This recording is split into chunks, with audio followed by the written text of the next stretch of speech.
تسبب تأخر تساقط الأمطار الخريفية في منطقة شبوب بالجميلة ولاية سطيف على غرار المناطق الأخرى من الجزائر في إثارة مخاوف كبيرة لدى الفلاحين والموالين الذين يتطلعون إلى تساقط الأمطار خلال هذه الفترة، خاصة بانطلاق عملية البذر والحرث، الأمر الذي اختلط حساباتهم وزاد من حدة تخوفهم من أن يكون موسما شحيحا وبمردودية إنتاجية ضعيفة ورديئة. والله يعني السنة الزراعة يسمى ناقصة شوية كذا، ما كانش كان من جانب كانت المطر ما كانش يعني، وجات نقول يخرج السلطات هكذا حكمت يعني الزراعة كذا باش الزراعة ما كانش، وحنا واش نطلبوا ربي ان شاء الله يعطينا يعني مطر نافع، يعني نخدموا يعني ارضنا هكذا. راك تشوف يعني اخرى قداش هكتار نقول مثلا راني نوجدوا فيه، رانا نفتحوا في الميالي هكذا، رانا بالكوب الزراعه نقول رانا نزرعوا يعني شويه نقول مثلا المطر ما كانش، يعني نطلبوا ربي ان شاء الله يعني من السلطات يعني يمشيوا يعني كذا مثلا مع الفلاح، نقول الفلاح هذا يعطيوه مثلا الزراعه يعطيه الرش. حنا اليوم هنا ما كاين والو، ما كاين حتى سمقوني واحد هكذا مثلا يعاون تاخر الدوله هكذا، ارض سمقون مثلا ارض فلاحيه يعني الله يبارك، يعني الارض هذه تصور الذهب الله يبارك، التراب هذا يعني نقول لك اللي يتخذ به تصور الذهب، بصح الله غالبا الدوله ما قمش تنقلينا خلاص. بسم الله الرحمن الرحيم. والله عام السنه العام تاع السنه عام صعيب شويه، ما كانش الشتاء، نقص البذور، الدوله ماهيش قايمه بالواجب،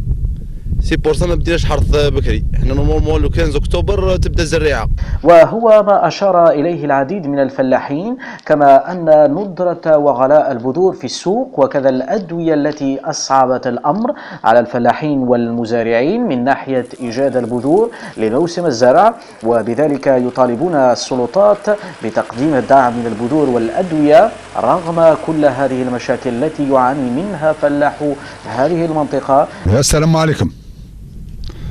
يا خويا، جيت تشتدنا على هذا الحرث اللي بقينا لهذا الوقت من الشتاء، والله يا الشتاء اللي خلاتنا لهذا الوقت، هذه السنين احنا ما نقعدوش لهذا الوقت، والسنه راك تشوف والله غالبا احنا قعدنا لهذا الوقت من الشتاء، وزايد زريعه ما كان، الانقري ما كان، الحاجه اللي تحوس عليها ما تلقاهاش، رانا تخلفنا لهذا الوقت، او عطانا ربي واحد شويه تاع مطر هكذا، احنا التي نتعافروا دوكا، احنا التي نزلوا ونطلبوا من ربي يعطينا شويه ربا برك، اللي على ربي برك، مثلا اللي على العبده ما حسكونا الزريعه وما جابوها لناش، الزريعه رانا عندنا نشرو فيها القنطار ب 800,000،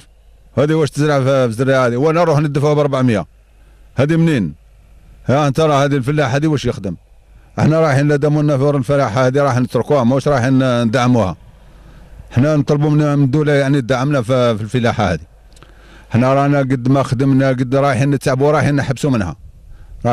منها من ناحيه الدوله، ماهيش عاينتنا حتى بحاجه، لا في الزراعه لا في الدواء تاع الزراعه هذه. راك تشوف انني هنا يعني نهار طول وانا نقي في الشواكات هذه، باه نجي نروح ندير